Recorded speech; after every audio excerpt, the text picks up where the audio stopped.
주님의 은혜를 묵상합니다. 나의 하나님, 내가 주님을 경배합니다.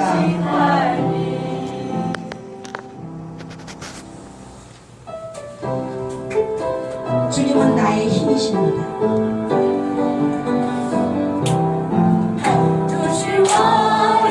주님은 나의 힘입니다. 주님은 환난 중에 나의 힘입니다.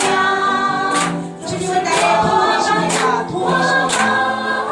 언제든지 나의 도움이십니다. 주님은 나의 피난처입니다. 견고하신 피난처이십니다. 주님은 힘이요 도움이요 피난처이십니다.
우리가 같이 후원하고 기도하고 있는 선교사님들이 참 신실하신 분들이에요.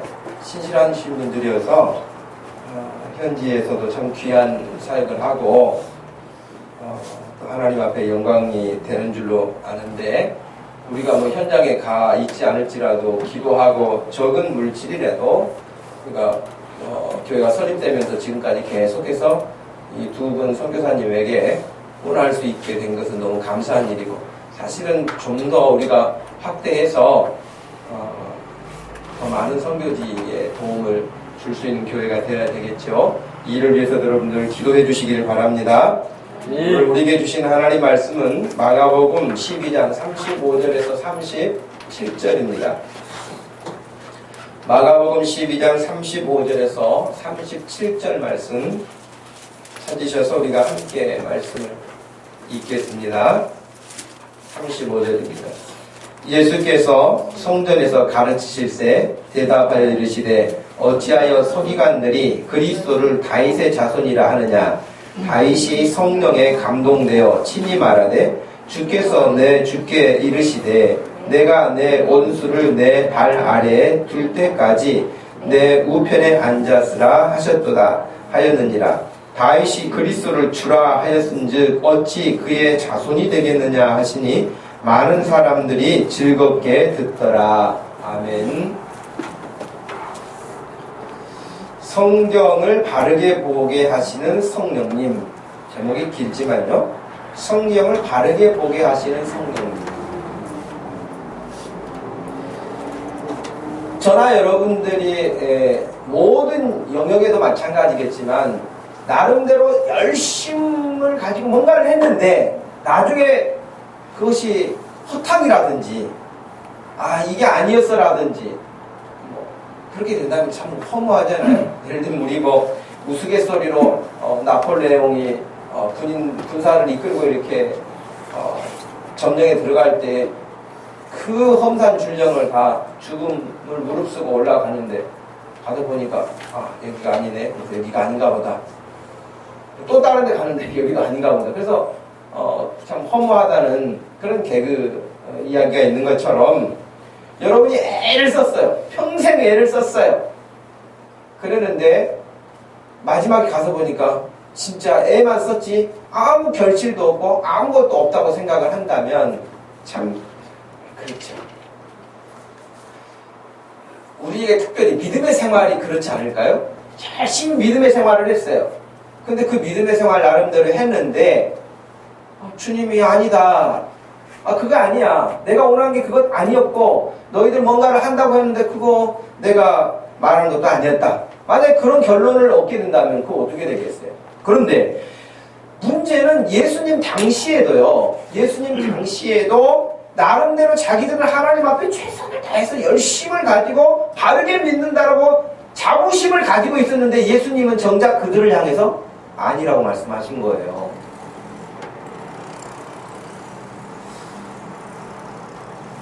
저는 늘 여러분에게 반복해서 말씀드렸지만 목사가 성경을 여러분들에게 가르치고 설교할 때에 여러분들이 혹이라도 저를 포함해서 여러분들이 하나님의 말씀에서 빗나갈까봐 굉장히 조심스러운 마음이죠.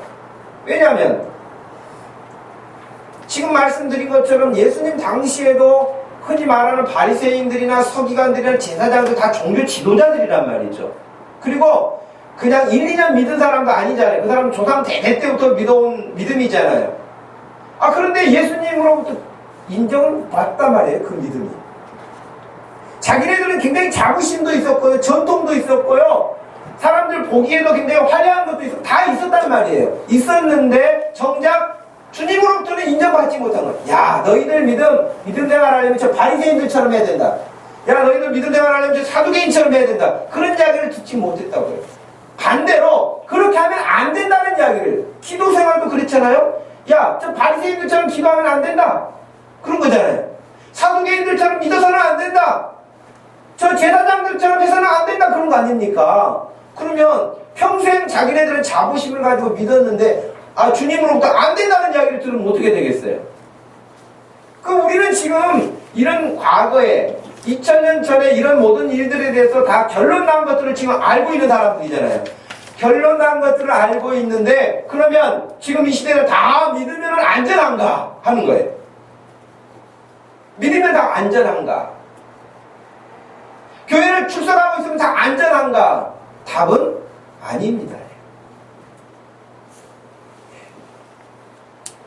미국의 로마 천주교회 교황이 방문을 해서 물론 유엔 총회가 있어서 시진핑도 가고 이렇게 갔습니다만은 그렇게 갔는데 가는 데마다 상상을 초월할 만큼의 사람들이 환영 인파들이 나와 환영하잖아요. 그리고 교황의 얼굴을 본 것만으로도 자기는 큰 복을 받은 사람이라고 울고 어떤 사람은 식신한 사람도 있잖아요. 나는 예수님을 만나고 식신한 사람들을 본 적이 없어요. 성경에 여러분 예수님 만나가지고 그렇게 우리가 수천 년 동안 기다려왔던 메시아를 만났다고 해서 식신한 사람을 봤습니까? 없어요. 또 어떤 사람들은 이런 이야기를 하면 그래요. 우리 기독교가 로마 교황을 따라가지도 못하면서 괜히 시기하고 질투하는 이야기를 많이 한다. 이런 식의 반론을 펴는 사람들이 있는데 그건 참 유치한 이야기고요. 여러분 구름대 같은 사람들이 몰려다니고 대단하게 거의 하나님처럼 그를 떠받든다 할지라도 그런 의미가 없다는 거예요. 그런 식의 여러분 모습은 예수님 당시 종교 지도자들이 훨씬 종교적이었고요. 훨씬 더 그럴듯한 모습을 가지고 있었고요. 절대적 지지를 다 받고 있었거든요. 그러니 오늘 제목처럼 성경을 바르게 보아야 하겠고요. 바르게 성경을 통해서 말씀을 알아야 되겠고요. 깨달아야 되겠고요. 그렇게 살아야 되겠는데 그러려면 절대적으로 우리에게 요청되는 것은 성령님의 도우심이 아니고는 그런 일은 없다는 거예요. 그래서 성경을 바르게 보게 하시는 성령님, 이 아침에도 여러분이 말씀을 듣는 중에 성령님 정말 그래요. 저 말씀을 바르게 보게 해주세요. 바르게 깨닫게 해주세요. 주님이 말씀하시고 싶어하는 것을 그대로 제가 마음에 받아들이게 해주세요. 여러분 이 시간 사모하는 마음으로 마음으로 기도하는 마음으로 주님 앞에 그렇게 해야 되지 않겠습니까? 그러지 않다면 예배 시간에 와 있기만 할 뿐이지 의미가 없을 수 있단 말이에요. 여러분 지금 추석이라고 해도 지금 여기 계신 여러분 추석 기분이 납니까? 추석 기분이라는 게 어떤지 모르겠어요. 근데 최소한 제가 어렸을 때 60년도, 70년도, 80년도에 이제 벌써 이제 뭐 청년이 됐기 때문에 60, 70년대를 생각하면 추석은 정말 말 그대로 기다려지는 날 아니었습니까, 여러분? 여러분 옛날 추억을 생각하면은 그 60년대, 70년대는 추석이 얼마나 설날이 얼마나 기다려지는 날인지 몰랐어요. 정말.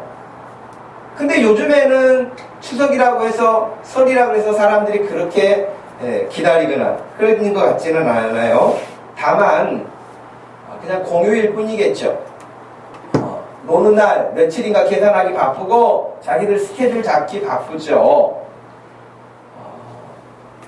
아마 앞으로 그러니까 우리가 지금 여기 세대가 60년대를 이야기하고 70년대를 이야기하면 그 옛날 정서가 있어서 공감할 수 있는 게 있는데요. 지금 아이들이 앞으로 한 20년, 뭐 20년까지도 안 가고 한 10년 정도만 더 가서도 지금 추석 이야기를 하면 할 이야기가 없을걸요?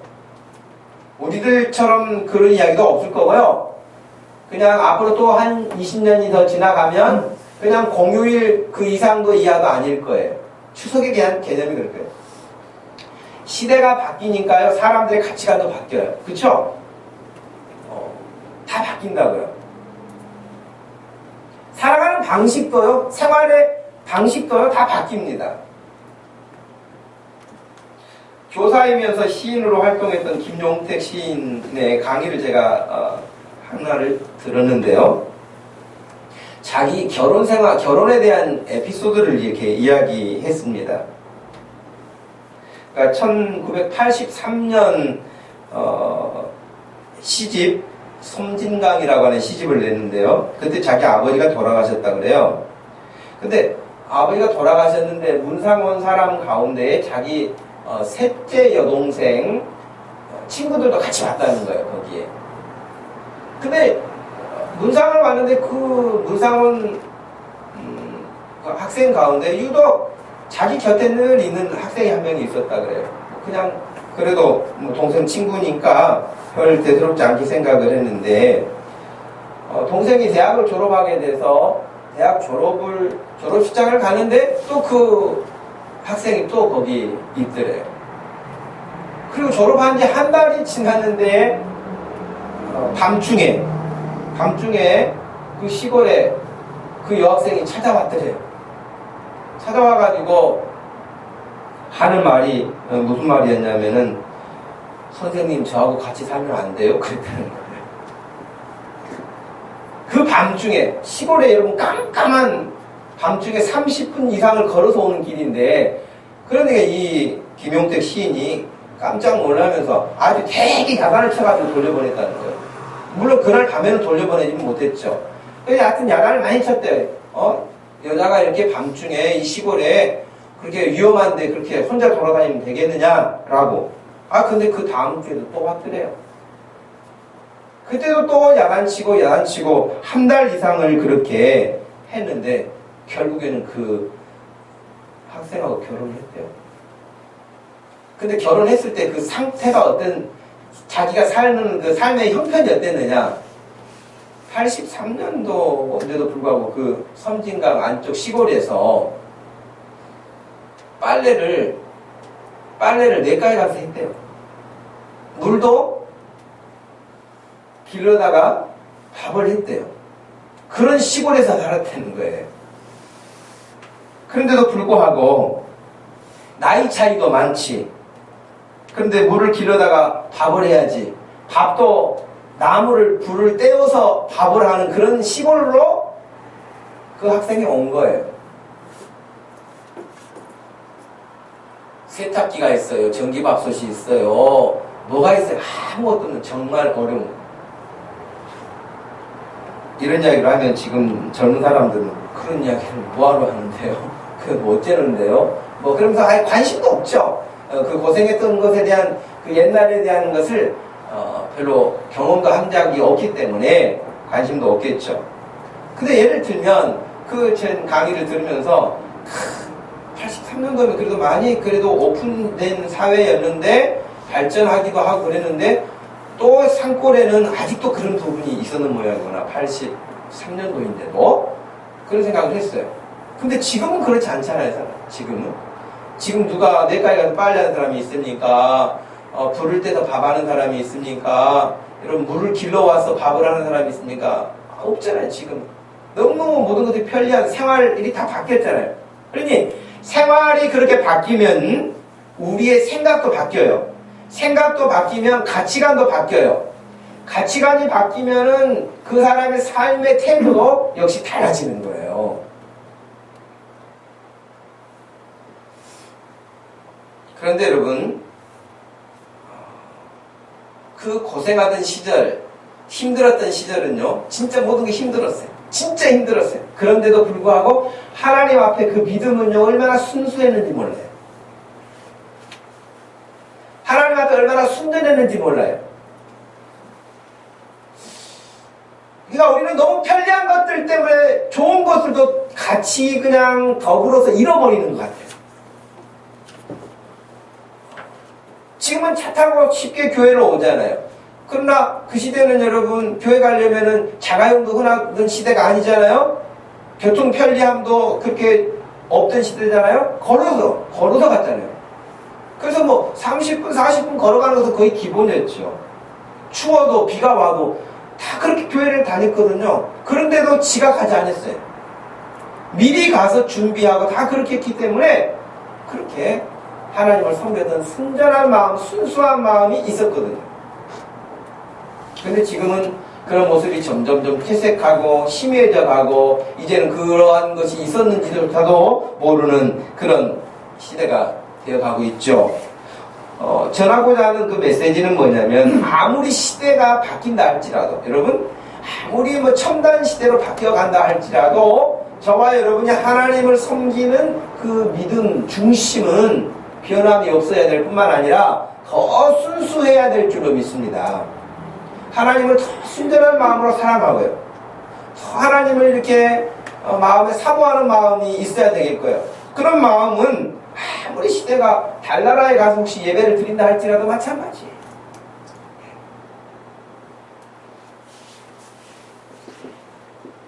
더 적극적으로는 내가 잘못하지 않아야 되겠다. 내가 예배 시간에 예를 들면 뭐 하나님 앞에 믿음 생활을 하는 데 있어서 내가 이런 건 안 해야겠다 하는 수준이 아니라 더 적극적으로 해야 할 일을 찾아서 가는 그런 믿음이 돼야 되죠.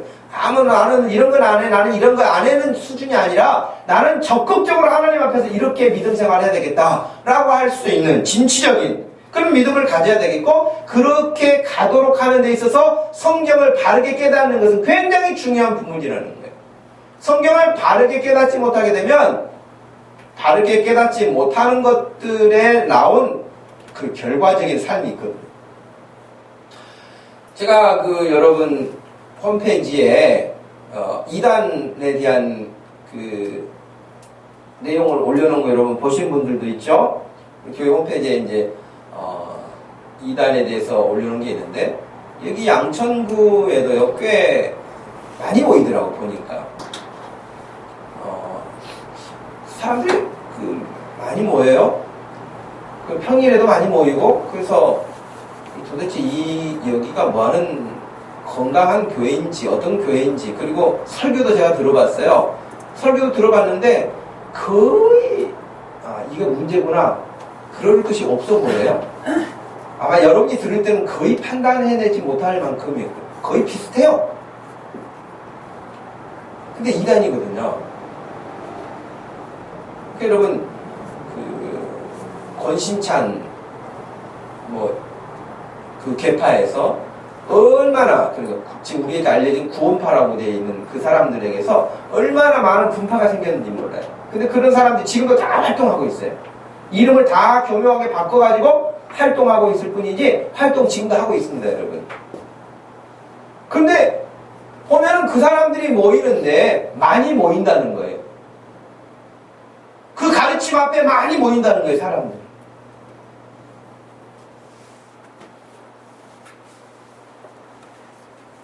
바리새인, 서기관, 제사장, 사두개인 이런 사람들 지금 계속해서 예수님에게 질문을 할 때마다 말도 되지 않는 편견과 억지를 가지고 그렇게 질문을 던졌고, 예수님으로부터 다 그런 부분들에 대해서도 다른 말씀을 예수님이 해주시는데도 불구하고 자기 생각을 거치고, 그러면 예수님 말씀이 그러시군요. 우리는 지금까지는 이렇게 알았어요. 그런데 예수님 말씀 듣고 보니까 그렇게 하겠습니다. 이런 사람은 못 봤어요. 그쵸? 여러분 성경에 그런 사람 봤습니까? 바리새인이 제가 지금 그렇게까지 했는데 이런 제가 놓쳤네요. 예수님 선생님, 그럼 제가 그렇게 예수님 말씀 따라 하겠습니다. 그런 사람 봤습니까? 그거 참 어려운 일이에요.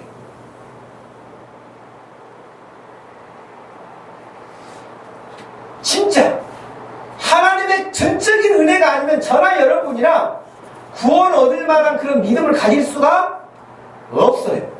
정말 없어요. 예수님이 오셔서 말씀해 주시는데도 불구하고 그 말씀 듣고 은혜 받았습니다. 제 생각이 잘못됐군요. 제가 고치겠습니다. 그런 사람이 없다니까요. 전혀 없는 건 아니에요. 있었어요. 있었는데 그 자기의 삶을 고친 사람들은 누구였느냐? 바리새인이 아니고 사두개인이 아니고 제사장들이 아니었어요. 그들이 무시하는 사람들, 세리, 죄인들, 여자들, 이방인들, 이런 사람들이 예수님을 만나가지고 삶이 바뀌었지,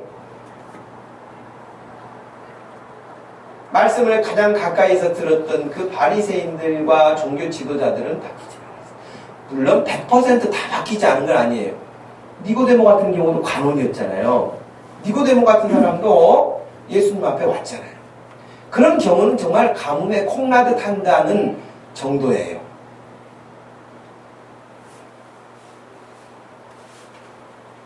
그러므로 처음부터 바르게 하나님을 섬길 수 있도록 교회를 만나고 말씀을 가르침을 받는 것은 여러분, 그건 뭐하고도 비교할 수 없을 만큼의 정말 소중한 부분이고 중요한 부분이라고 할 수 있을 것입니다. 그럼 왜 그들은 그렇게 안 바뀌었을까요? 예수님이 말씀하시는데도 안 바뀌었을까요? 자기 생각이 너무 강한 거예요.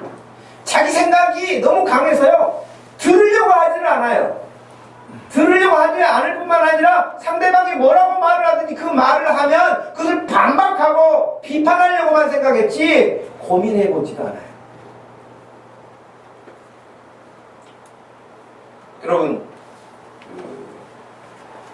손흥민 선수가 영국으로 이적한 다음에 하여튼 축구선수 공격수는 뭐라고 하든지 골을 넣어야 유명해지는 거 아닙니까? 하여튼 골을 넣어서 기쁘죠. 우리 국민들이 들을 때도, 그런 뉴스를 들을 때도 즐겁게 듣죠. 그런데 이 손흥민에 대한 이런 사람들이 칭찬하고 이런 것도 있었지만은 여기에 대해서 또 그렇지 않은 사람들도 있어요. 그 중에 어떤 것이냐면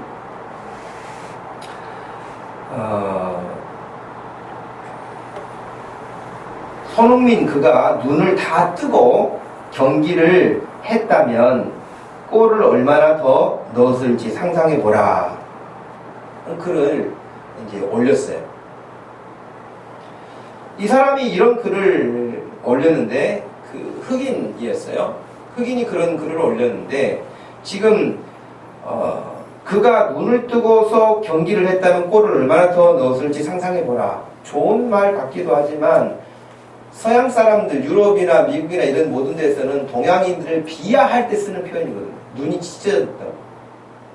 제가 봤을 때는 자기네들도 눈 별로 그거 특별한 것도 없는데 그렇잖아요. 미국인들이 중국, 일본, 한국 이 세 나라를 구분하는 것을 어떻게 한다고 여러분 들으신 적 있나요?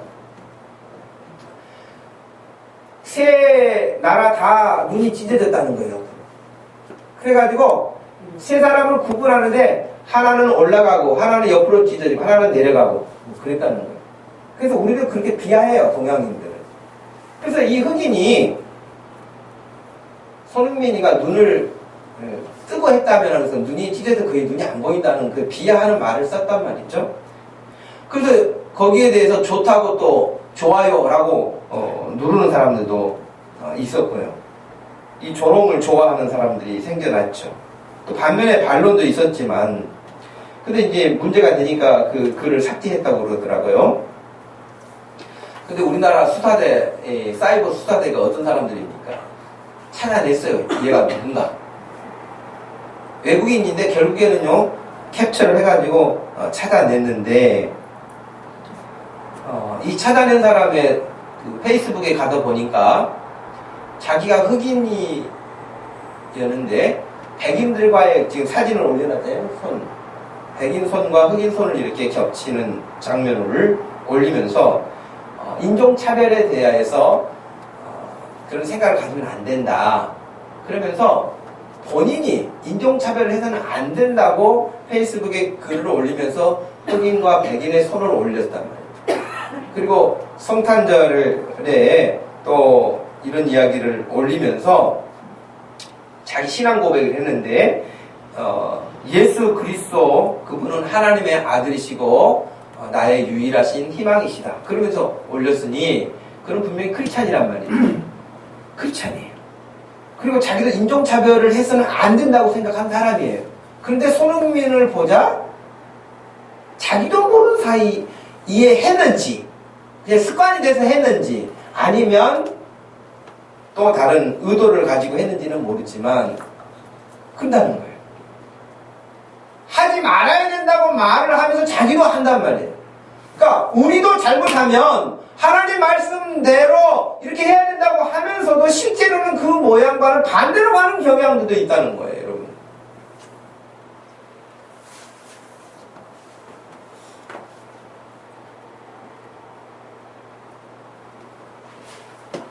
여러분, 지금 이 책은 독일에서 오스트리아에서 1945년 이후로 출판이 금지된 책입니다.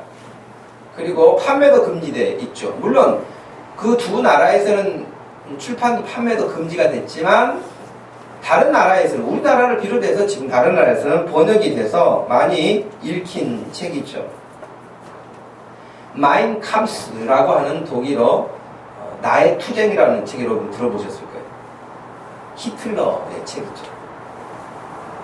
히틀러가 이 책을 통해 가지고 나의 투쟁이라는 이 책을 통해서 자기 민족의 우월성을 더 높이고 동시에 황인종은 인간이라고 할 수 없는 저질 족속이고 유대인은 지구 위에 존재하는 인종 가운데 가장 악질이고 라틴족은 인종의 쓰레기고 다른 민족은 다 열등하다. 그런 내용들이 나온단 말이죠. 근데 더 중요한 건 뭐냐면 그가 이 나의 투쟁이라고 하는 책에서 지금 나는 내 자신이 전능한 창조자의 의지에 따라 행동하고 있다고 믿는다. 그 뭐 할 때 이런 이야기를 했냐면 유대인을 600만 명이죠. 가스실에 다 집어넣어서 죽이고 거기서 나오는 어떤 내용을 가지고 비누를 만들었지 않습니까, 여러분? 사람을 죽여서 나오는 기름을 가지고 비누를 만들었어요. 지금도 여러분 그 박물관에 가보지는 못했습니다만은 그 갔다 온 분들의 이야기에 따르면은 그 비누 지금도 전시하고 있다. 홀로코스트라든지 이런 데 가보면은 얼마나 악랄합니까? 근데 이런 일을 하면서 히틀러가 했던 말이 나는 지금 전능자의 뜻에 따라서 일을 한다. 무섭죠. 그리고 동시에 그 당시 독일 교회들도 히틀러가 이런 일을 할 때에 그를 자기가 살기 위해서 그랬는지 아니면 진짜 그런 생각이 같이 들었는지는 모르지만 동조했단 말이죠.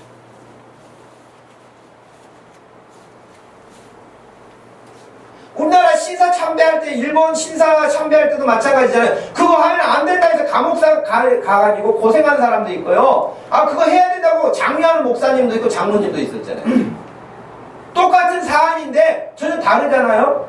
그러니까 예수님 당시에도 제사장 서기관 바리새인들 종교 지도자들이 예수님으로부터 인정받지 못한 그런 믿음이었고, 신사 참배 때도 그랬고, 히틀러가 유대인들을 학살하고 그 많은 사람을 죽일 때도 그것을 동조한 사람도 있었고, 그걸 하면 안 된다라고 극구하다가 사형당한 목사님도 있었고, 그랬단 말이죠.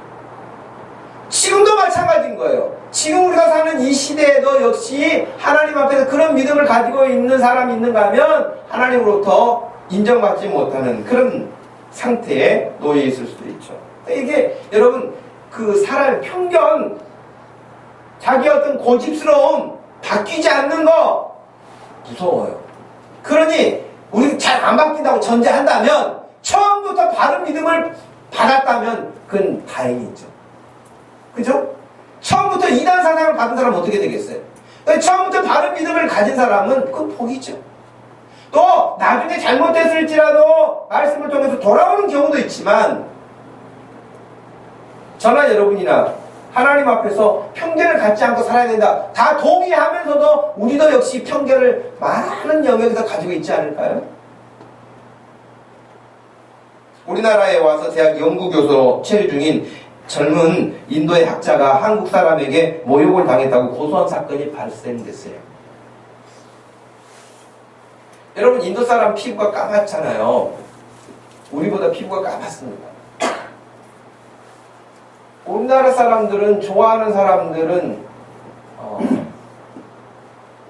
머리가 노랗고 피부가 하얗고 그런 백인들을 좋아해요. 어찌됐든 유명하고 뭐 그 사람이 어떤 사람 다 상관없어요. 외모 딱 봐가지고 얼굴이 까맣다든지 또 우리하고 더 다른 어떤 모습이라든지 그러면 일단 거부해요.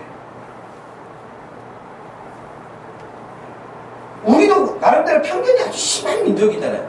지금 이제 어쩔 수 없이 외국인들이 많이 들어와서 결혼을 하게 돼서 우리나라가 오픈된 것이죠. 지금 옛날 여러분 10년 20년 전만 해도 단일민족이라는 말을 얼마나 많이 썼습니까? 근데 요즘에 그 말을 못 쓰잖아요.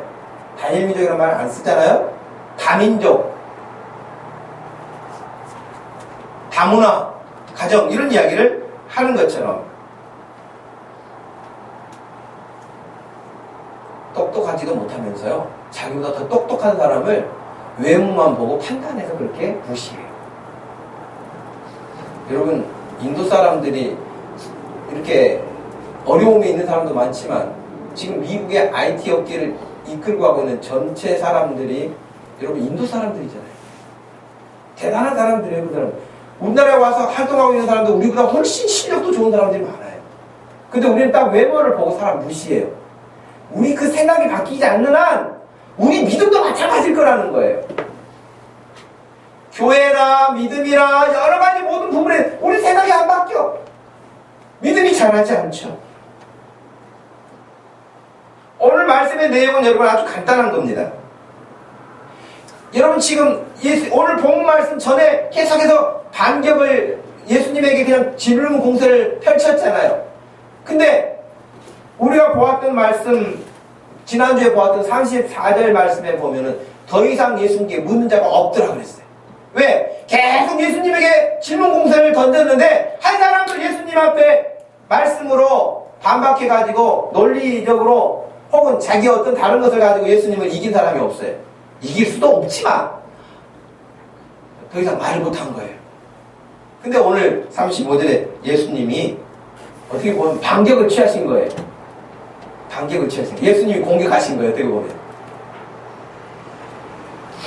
예수께서 성전에서 가르치실세 대답하여 이르시되 어찌하여 서기관들이 그리스도를 다윗의 자손이라 하느냐. 어찌하여? 왜? 그 말이죠. 그리고 32절에 보면 33절까지 서기관이 이르되 선생님이 옳소이다. 하나님은 한 분이시오. 그 외에 다른 신이 없습니다. 다른 이가 없습니다. 하신 말씀이 참이니이다. 또 마음을 다하고 지혜를 다하고 힘을 다하여 하나님을 사랑하는 것과 또 이웃을 자기 자신과 같이 사랑하는 것이 전체로 드리는 모든 번제물과 기타 제물보다 낫습니다. 그랬더니 예수님이 34절에 이렇게 말씀을 해주셨어요. 그가 지혜 있게 대답함을 보시고 이르시되 네가 하나님의 나라에서 멀지 않도다 하시니 그 후에 감히 묻는 자가 없더라 그랬어요.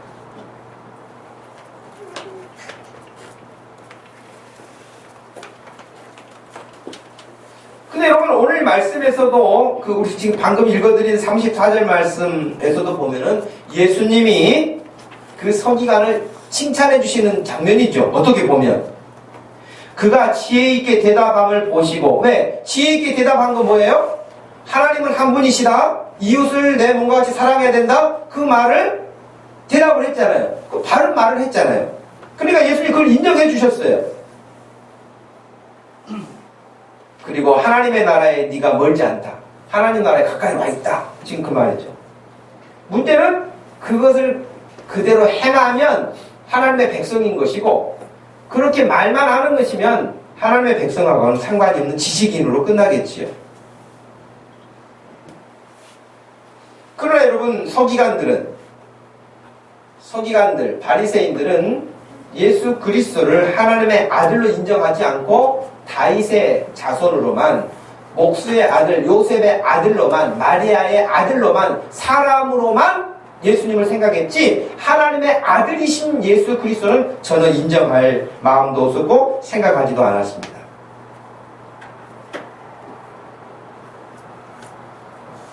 여러분 서기관으로 이렇게 돼 있으니까 우리에게 감각이 좀 덜하지만요, 오늘날로 번역을 바꿔서 한다면은 아무개 신학대학의 전문 전공 교수님 그렇게 말을 바꿀 수 있어요.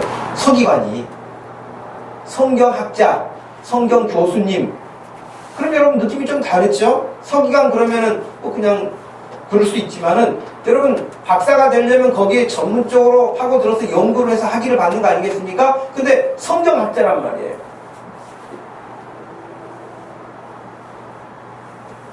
그래서 예수님이 그 성경 박사들인 그들에게 오늘 말씀을 반문을 하신 거예요.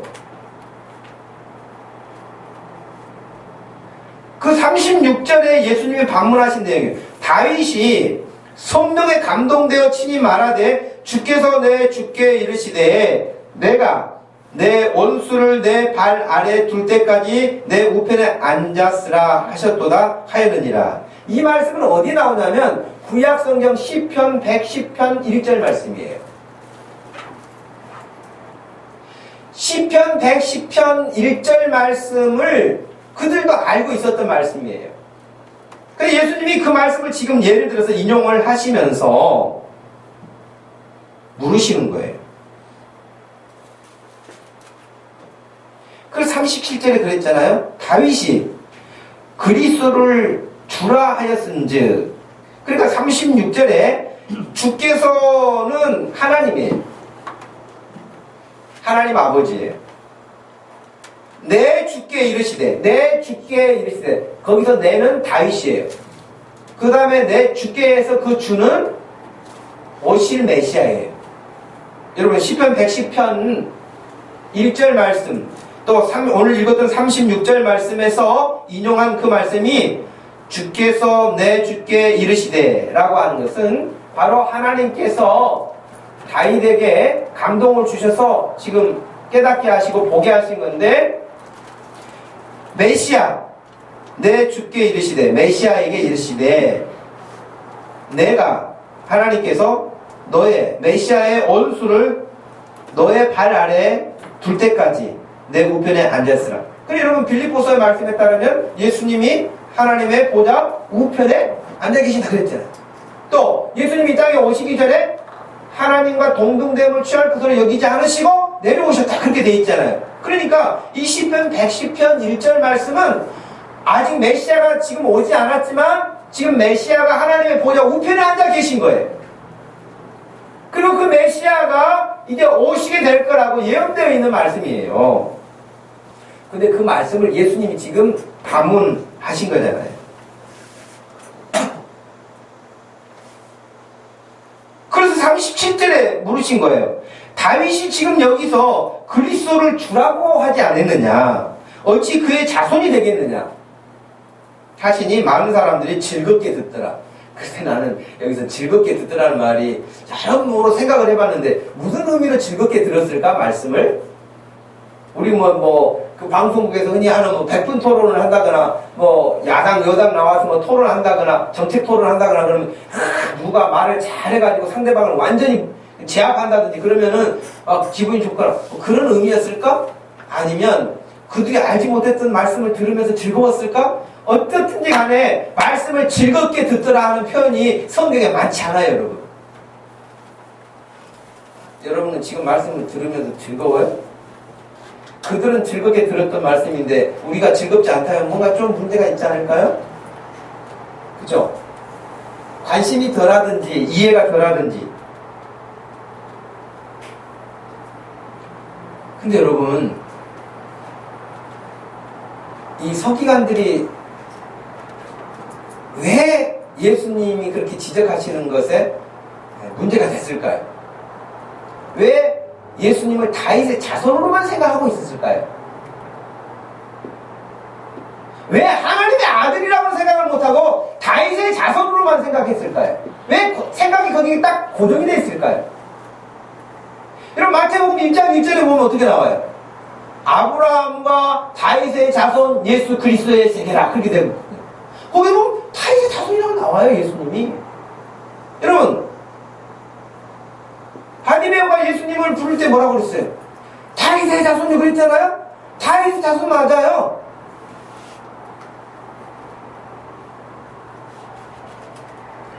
그런데 똑같은 유대인이었는데요, 예수님을 몰랐을 때 바울도 그랬거든요. 근데 예수님을 알고 난 다음에 바울이 예수님에 대해서 어떻게 표현했는지 로마서 1장에 이렇게 나와요.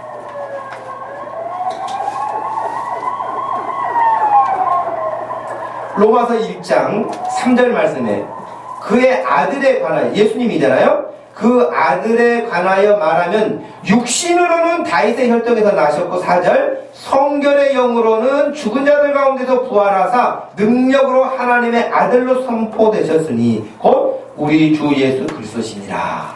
할렐루야. 여러분 혈통으로는 분명히 다윗의 자손으로 오셨어요. 그러나 성결의 영으로는 부활하신 예수 그리스도가 하나님의 아들이심을 선포되었다고 바울은 그렇게 말합니다. 그러니까 예수님에 대해서 지금 만난 바울은 이렇게 말하지만 예수님이 누군지에 대해서 모르는 서기관들은 여전히 거기에 고착되어 있는 거죠. 네가 하나님의 나라에 멀지 않도다 하는 수준에까지 지식이 와 있지만, 그러나 지금 그럼에도 불구하고 여러분 99%하고 100하고는 다르잖아요. 그죠? 가까이 와 있어요. 지식이 가까이 있어요. 비슷한 것 같아요. 근데 똑같지는 않아요.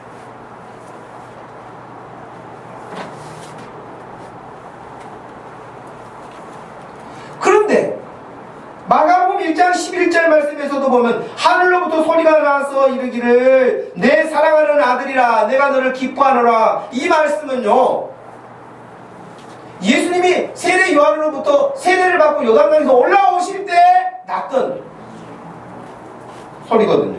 또 마가복음 9장 7절 말씀에 보면 마침 구름이 와서 그들을 덮으며 구름 속에서 소리가 나되 이는 내 사랑하는 아들이니 너희는 그의 말을 들으라 그랬거든요. 이 이야기는요, 예수님에게 하신 말씀인 것이 아니라 함께 올라갔던 베드로, 야고보, 요한에게 하신 말씀이에요.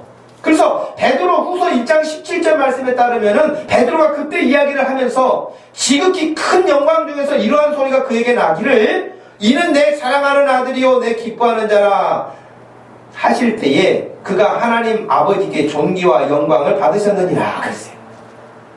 그러니까 하나님의 아들이라고도 여러 번 이야기가 나왔어요. 그런데 그거 받고 싶지 않은 거예요. 왜? 서기관들이 생각하는 메시아는 그런 식의 메시아가 아니라 여전히 그들이 시오니즘으로 생각하고 있는 세계 만방을 자기네들이 자기들의 권력을 가지고 다스리는 그런 지당 왕국을 생각하고 있었어요. 하나님의 말씀에 순종해서 이루어지는 하나님의 나라를 생각하는 것이 아니라 자기들이 세계 만방을 다스리는 철권을 휘두를 수 있는 그런 권력을 쥐고 있는 그런 나라, 이 세상 나라, 부강한 나라, 그런 나라만 생각했지 하나님의 나라, 하나님이 왕이시고 예수 그리스도가 그 일을 위해서 오신 그 메시아인 것에 대해서는 전혀 생각이 없었어요. 그 생각에서 바뀔 생각 마음도 없었고요. 그런 마음이 강하기 때문에 어떤 말씀을 해주셔도